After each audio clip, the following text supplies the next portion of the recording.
Everyone wants more money. But what if we've misunderstood success from the beginning? Is it possible that the biggest obstacle isn't our bank account, but the way we think? If two people start with the same opportunities, why does one quietly build lasting success while the other keeps struggling despite working just as hard? That's one of the most fascinating questions in psychology.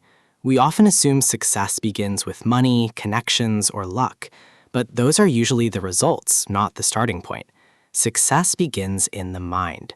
Before someone changes their income, they almost always change how they think, decide, and respond to challenges. Think about two people who lose their jobs. One immediately says, "My life is over." The other asks, "What's my next move?" Same event, completely different psychology. Over time, those different responses create different lives. Money amplifies habits. It doesn't create them. Give disciplined people more money, and they often multiply it. Give impulsive people more money, and they often multiply their problems. That's why lottery winners sometimes end up broke, while entrepreneurs who lose everything often rebuild.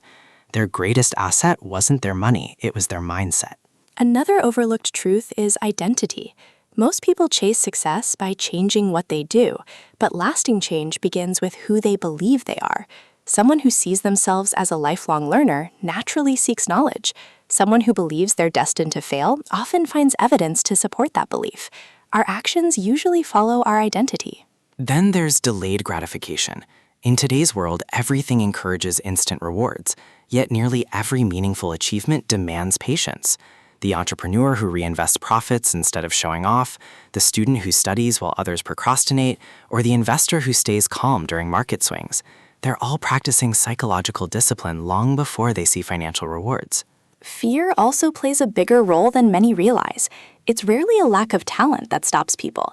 It's fear of looking foolish, fear of rejection, or even fear of succeeding and having higher expectations.